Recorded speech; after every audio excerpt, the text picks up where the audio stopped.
Welcome to Smoke&Mirrors with Sarah Staerk, the podcast that takes you behind the curtain of the dark art of public relations. Let's see who our guest is today. Hello, everyone, and thank you so much for joining us again. Or if it's your first time here, welcome to the Smoke&Mirrors podcast.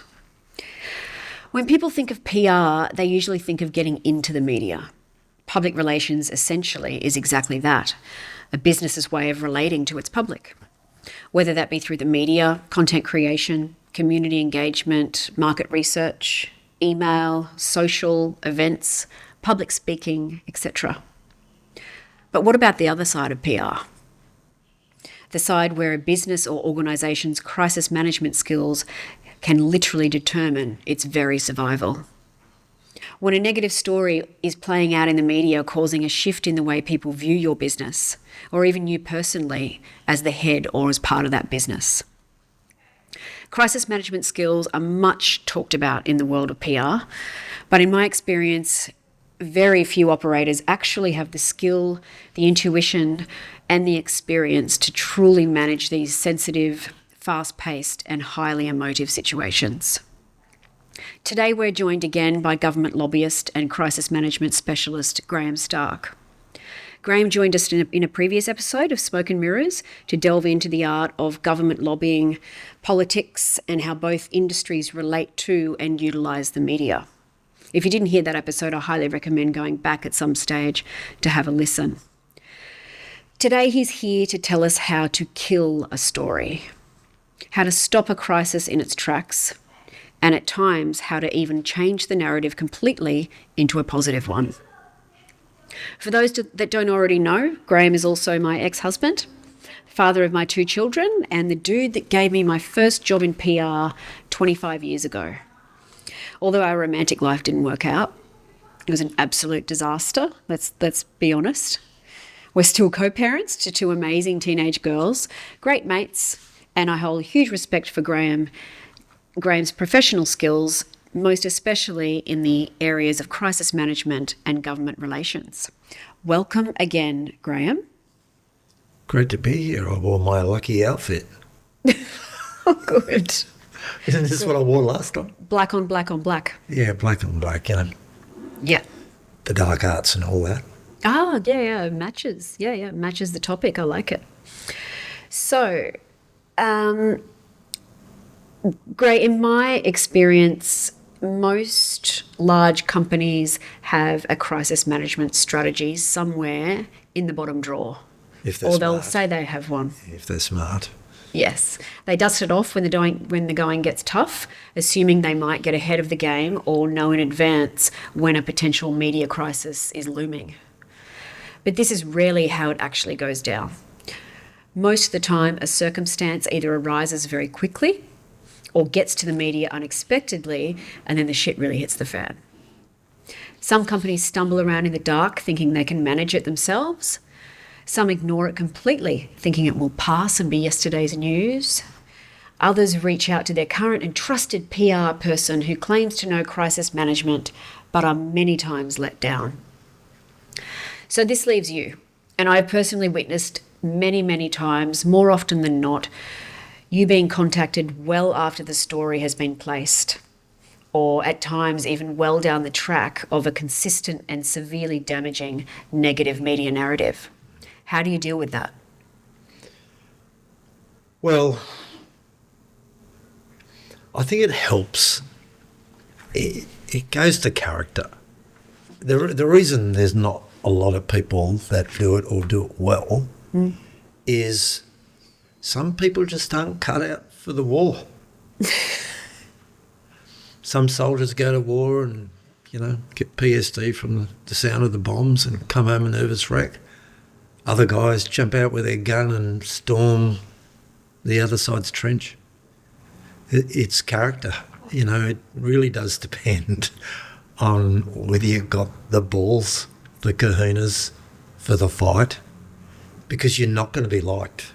So if you want to be liked, forget about it. Because sometimes you have to have the hard conversations. Sometimes you have to risk your own reputation to save your clients.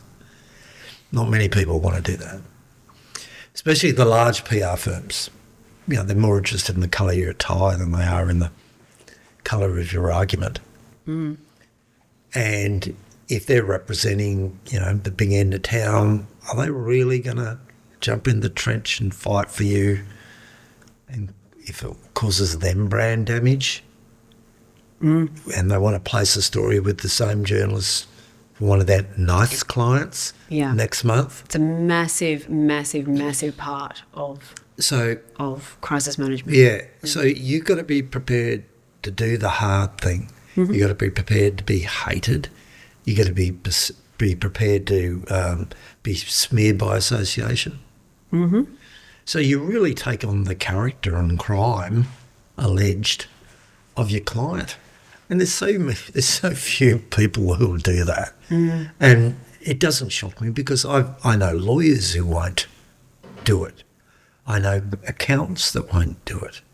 I know town planners who won't do the hard thing because they've got so many other clients that they don't want to upset anyone, right? But when you're representing a client under the pump from the media, you can't be worrying about that. And if you actually stop to think, maybe you'll win respect for the courage of your stance. Maybe you'll win respect for, well, this is the way I think about it. That long after they've forgotten about the matter at hand, they might respect the character and courage you showed. Yep. As long as you don't come off as a rude prick and don't think that I've always behaved well in this space because there is this thing old me and new me, and whereas I've always championed the underdog. It's always been in me since the first breath, the first thought. I was cut out for this. Like I was just built for this thing. Yep. And I would have taken on in the past a client regardless of whether they're, I would have taken the lawyer's view, whether that even pedophiles deserve lawyers. Right? Everyone deserves representation. I've always said that you'd be a great defence lawyer because you love the underdog. I'm not afraid. And you're a dog with a bone in a fight. Maybe you could say maybe I haven't been as successful as I should have been because of that characteristic. But I sleep at night. I'm more discerning now about who I'll represent. Right, but there are things still in me that if once I now do more due diligence on a client's background and story before I'll go to war for them than I would have been in the past. But I still go to war. Yeah. So what do you do when the client's already in trouble when you get called in? Because most clients don't see over the horizon. They don't have that plan you mentioned. They only reach, it's like most people only go to the doctor once the symptoms is found. They don't try and avoid the symptom. So what do you do? Number one, as a consultant, you need to get across the brief as well as the client understands it. So if you're not a quick read and you don't have an intuition for the matter, you're going to be struggling because you've got to speak with confidence and strength to a journalist that's doing the story.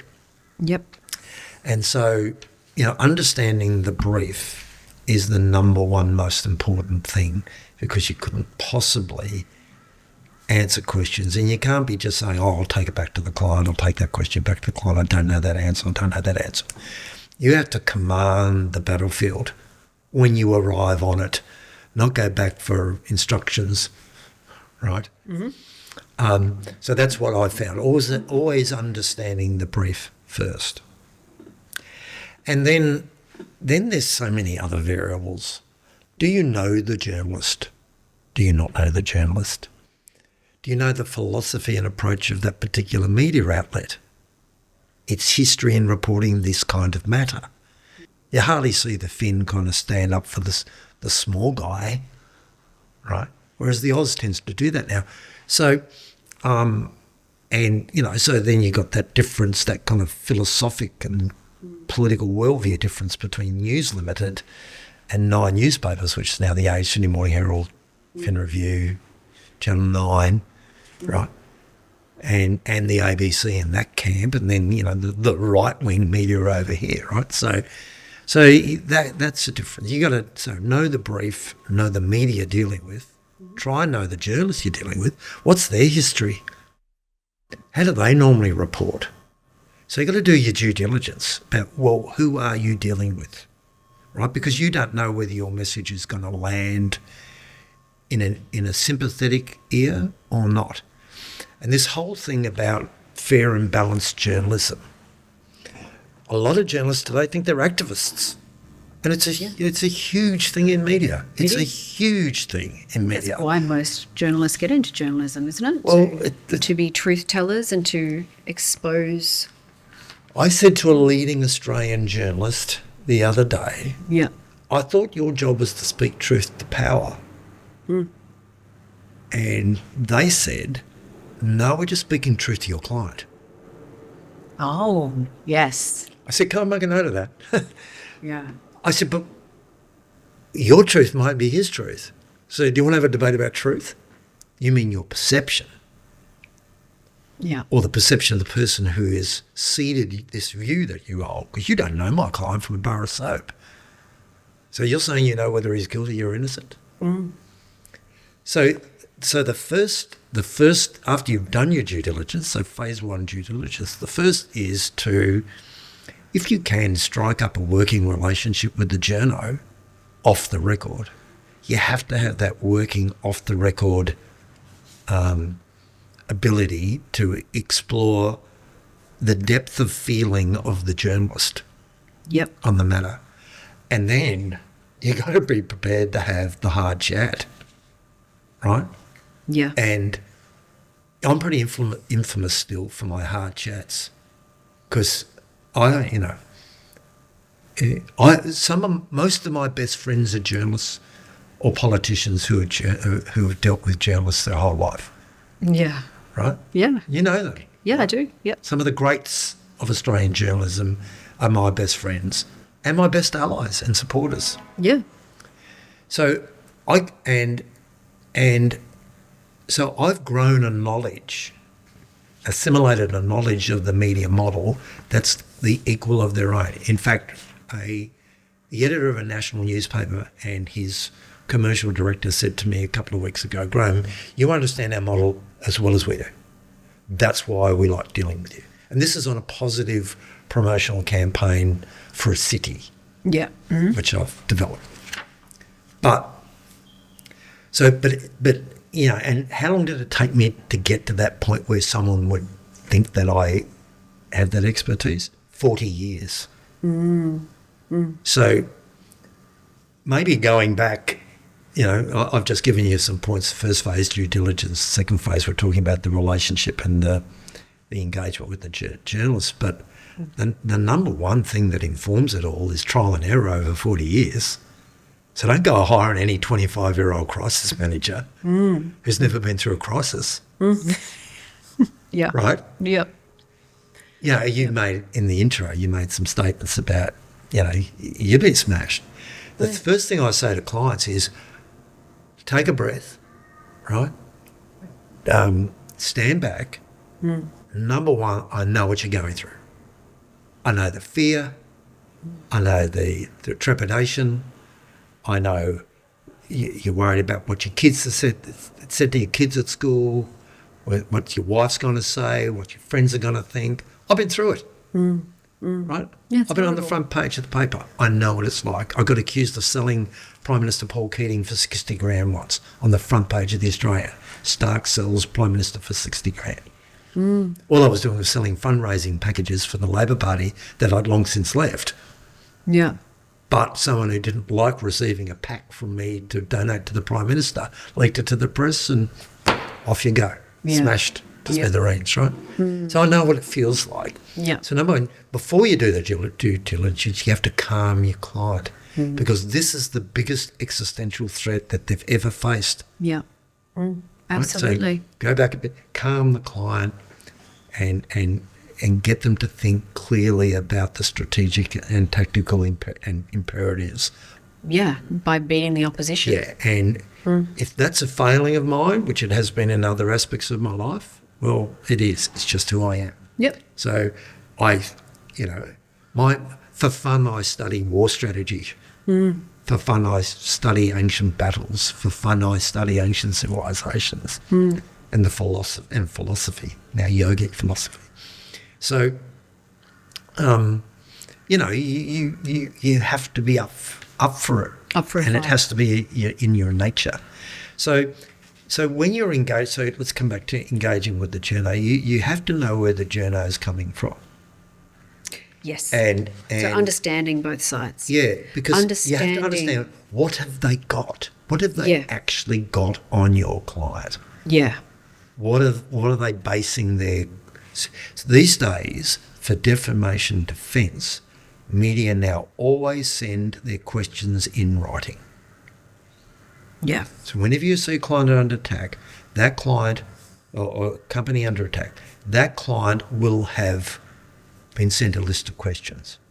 It's not defamatory if those questions have been formally asked and put in a non-defamatory way. Is it true that you have done?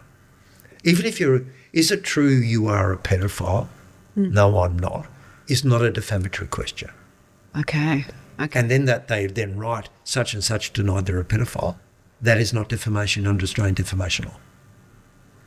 Okay. Right? Yep. So I've learned a lot about defamation law by working with one of Australia's leading defamation and media lawyers. And the changing nature of defamation law, you also have to understand. What are the roles and responsibilities of a journalist in how they go about the engagement with you as the PR representative of a client? Well, how far can they go? How far can you go? Right. I also advise that in the modern environment, you must hire a good defamation and media lawyer as your partner in the defence. So these days, defending yourself just got a whole lot more expensive because you still need $1,000 an hour media lawyer side by side to help guide your own approach. Yeah. Well, they've got lawyers on the other side too. And they've got lawyers on the other side because they don't want to get sued because putting out airing a segment or publishing a story gets legal. Yeah. And how many times do you see now, a story in the Australian or the Fin or other stories, the Australian is not alleging that someone is guilty of that, just that they've been accused of it. Yeah. Yeah. So you can see these little conditional statements being made. Even a story about a friend of mine who got macheted and beaten up with a hammer the other night. Yeah. Even though it's true. It's true. AF. So what do you do in the circumstance? Due diligence, know your brief, know the journalist, the publication they come from, and glean as much as to their motivation for the questions, the sources. So find out what they know. Yeah. That's the answer. Okay. And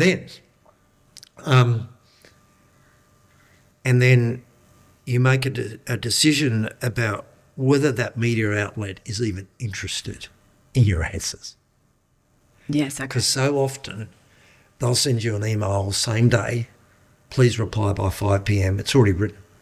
They're going to bury your answers at the end. All the allegation is up the front. Yeah. And there's nothing you can say that's going to change it. So what do you do then?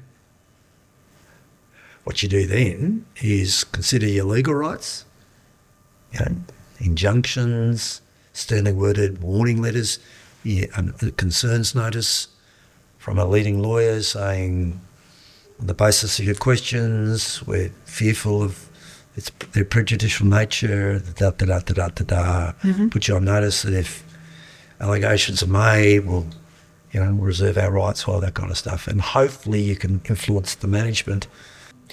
That was another question that I had for later on, because I want to continue with what you're saying, but how far do you go in risking your journalist relationship, essentially your career, for one particular client? Well, in the past, I was Mr. Whatever It Takes. And I still think from a toolkit point of view, you need to have all the tools at your disposal and be prepared to use them. You need to be able to be prepared to put everything on the line. But you've got to be But really hope it careful doesn't around reach tone. that point. You've got to be careful about, in the modern world, harsh conversations now bullying. Yeah. So you've got to be careful about tone and politeness and all of that. And the person, you've got to also be aware that the person on the other side is just doing their job. And you can't treat everybody the same. Well, it's interesting because not every situation's the same, and because sometimes, the journalist is going to have the correct facts. Yeah, look, Like a long a time lot ago, of the time, the journo is going to have the correct facts, and so you can't really. I imagine that is a lot harder situation.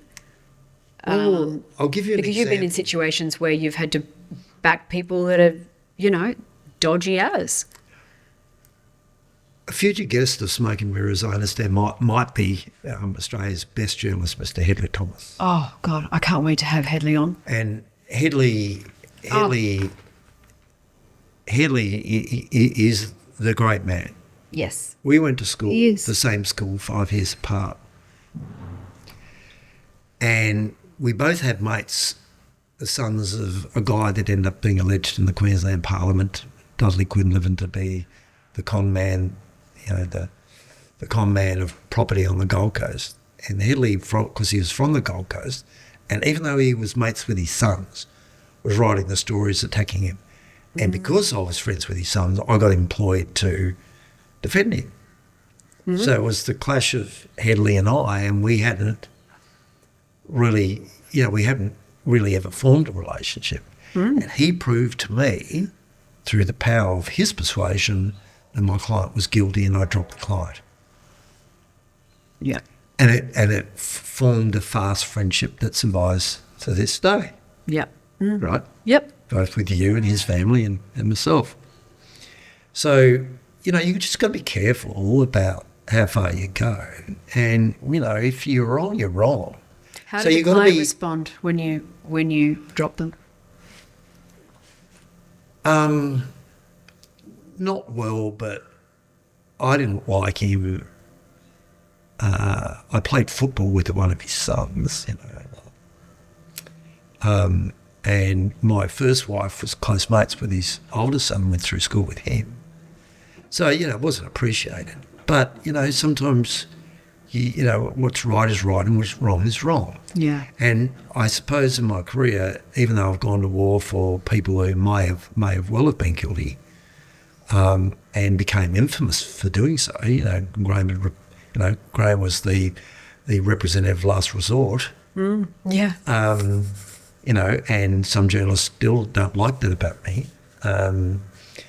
Hopefully today I'm a little bit more discerning about who I represent, and that front-end due diligence I'll do to make sure that at least I've got right, or the perception of right, on my side. And in the current matter I'm representing, I've done that work, and that's why I've been prepared to go in hard. But to persuade a journalist, some journalists will not be persuaded. Yeah. The tabloid model is to write the story and bury the response. Yep. Right? And I hate that about modern journalism. I just hate it. You should be able to answer an allegation if honestly, that should evaporate the question. But that's just not the journalism model. The controversial model, like when they're going after someone that they think is a villain, right?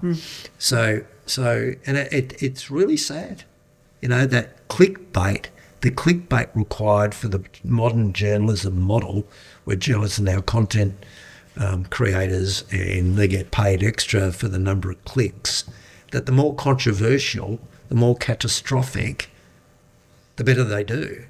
The better, clickbait. Who wants to be that journalist? right? Who, and Michael Gwenda, who edited The Age for 20 years, wrote in The Australian yesterday. He's never been invited to write an op-ed piece in the paper that he edited for 20 years. He wrote in The Australian today, the opposition, yesterday, that he's just, that modern journalism is just appalling. It's not about truth, justice, fairness, speaking truth to power. It's about something altogether different. But that doesn't mean the journalist writing that story is not fair and honest and reasonable. So you've got to make that judgment, trying to get to that space where you at least got that working relationship where you can work out what is the motivation. Can there be an appeal to the better angels? Well, and then act responsibly in how you represent a client. Yeah, that speaks to a situation I was in maybe 6 months ago, and there was a journalist writing a lot of negative stories because he had contact with an opponent of my client. And so in my strategy, I went to another journalist who loved my client and wrote a positive story on my behalf, on the client's behalf. Did they work for the same organisation? Same paper.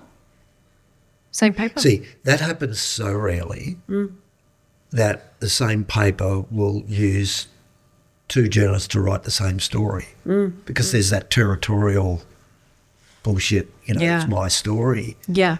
So well done. Well, one was a political journalist and one was the editor, actually. But wouldn't you ask yourself, shouldn't the first story have had the balance? Surely the balance isn't achieved by having one story wholly negative replaced by another story wholly positive. Is that journalism? Yeah. Well, this was a situation where by the way, I'm not a journalist. We've been called in. We are not journalists, folks. No. And we can't talk to what it is to be a journalist. I have full respect for what journalists do and the positions that they're put in on a regular basis. We can only talk about how we relate to journalists, yeah? Yeah. And a lot of the way I deal with these situations very differently to you because I don't have that bulldog nature. So I'm more of a diplomat where I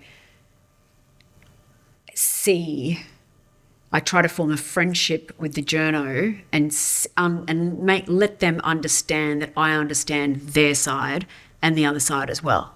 So I'm trying to get to the grey area, but it's just different I don't deal with high-level crisis management like you do, but I think there is merit in letting a journalist understand that you're not just fighting the fight on behalf of your client, you're also understanding where the other side is coming from.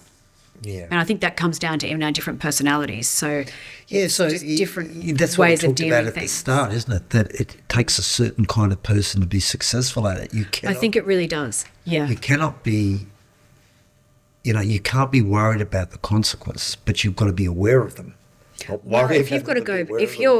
There's situations where you could be dealing with a journalist in that crisis situation and you may have won that fight and you may get a positive outcome. But then you've got to go back to the same journalist and pitch a story the next week. So, well, if you've ruined that relationship or if you've lost that fight or if you've got to pitch a story the next week. So there's such a fine line between representing a client and maintaining relationships. You can't worry about what. No, you see, this is where I have a very hard, fast rule. Yeah. Regardless of whether you're wanting another story out of that journalist for another client for a different purpose, you have to represent the client's interest in the moment because they're the ones paying your bills. Right? You have to represent your client. Yep. How you fashion that representation is then up to you, but you must represent your client's interest. Absolutely. And it cannot be affected by any other client's interest that you might have or any other fear or concern you might have for retribution, because that's not very journalistic for the same journalist to then... So would that be your, my next question was your proudest moment? That was my proudest moment in terms of my care about the man and the family, human being. The human being. That was one of my proudest moments. Yeah. I've had, thousands of stories run and hundreds of stories stopped. It's hard to pick a kind of favourite. The thing I'm working on at the moment in Melbourne is because I'm dealing, if operating in Brisbane Gold Coast is kind of like state league, it's the NRL. Yeah. So it's the NRL, and I'm dealing with big brands, big government, big media, and big legal, and I'm quarterbacking the whole thing. And if my client gets through it and survives, it'll be a minor miracle. But it's also an even bigger example of collaboration. So, this time I've brought in, I said, you're using the wrong lawyer, use this lawyer. You're using the wrong accountant, use this accountant. You're using the wrong consultant with tentacles into the government entity. Use this one. So I've curated an A team of practitioners to surround the client, and then I'm kind of gently manipulating the chess pieces on the board. So it's not just the media, and because the skills I've grown over time help me just see the objective and how to get to that objective. And because of the lifestyle decisions that I've made, I've got the energy and creativity and the clear-headedness to actually see the path and the parts needed, the Lego parts you need to click together to get to the outcome. Yeah. The 5-10 steps ahead. Well, not necessarily ahead. Just I see the outcome and I see the path. So just seeing the path. Yeah. If you do that, and that, you're going to get there. But look, I have really failed, and that's a mixture of luck and chutzpah and all of that. And I'm not loved or liked for it. And most clients discard me after I've saved them. So it's not as friendships have been built. You're there to do something. And I think it's in your DNA though, to do stuff like that. I think it's in your DNA. I think it gets you excited. You're passionate about it.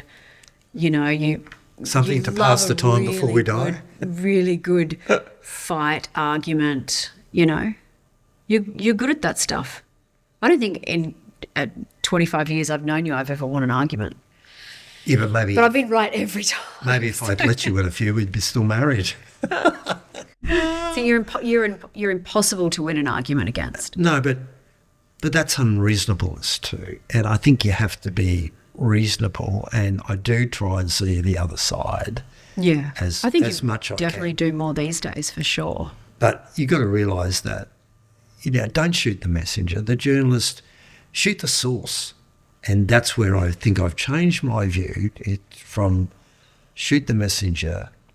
The messenger is just the filter or the medium. Don't shoot the messenger, shoot the source. Undermine the source of the information.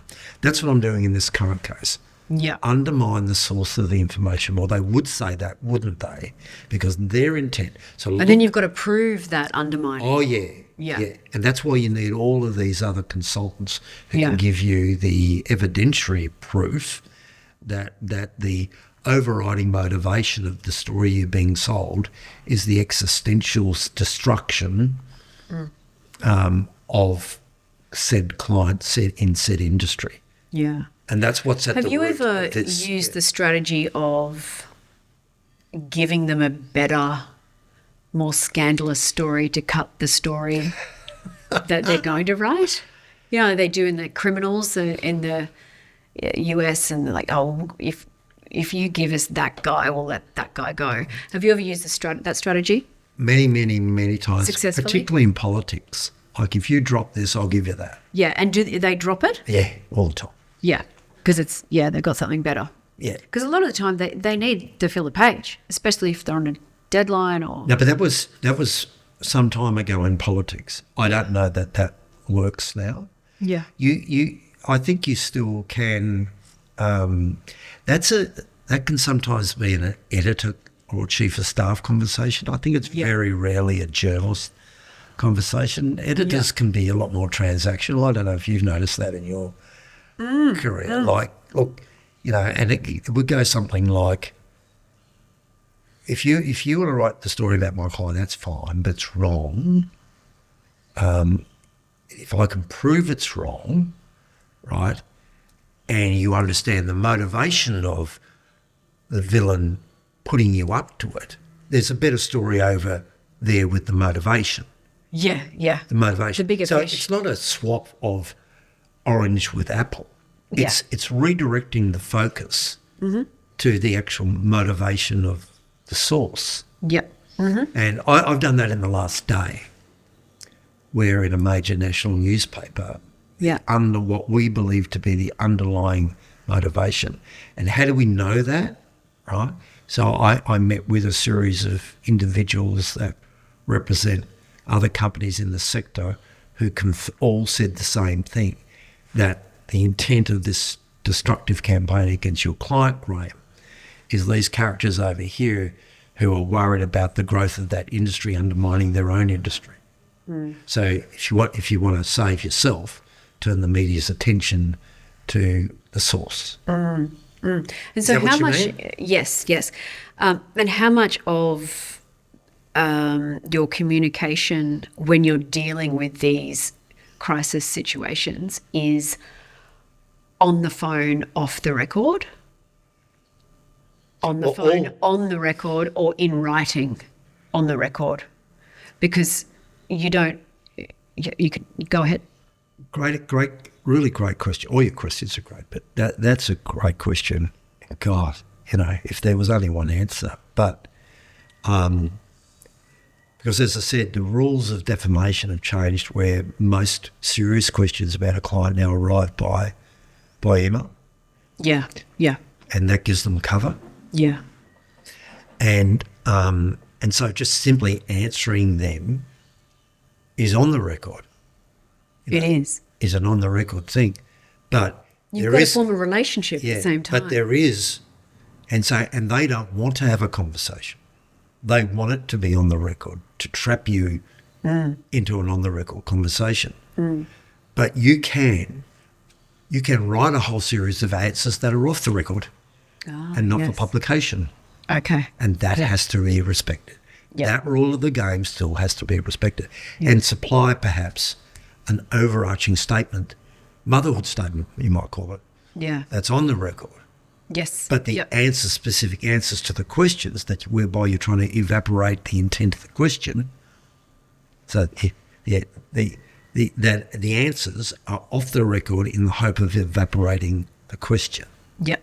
So that's the main go at the moment. That's how serious issues are dealt with. And that's the legal advice too.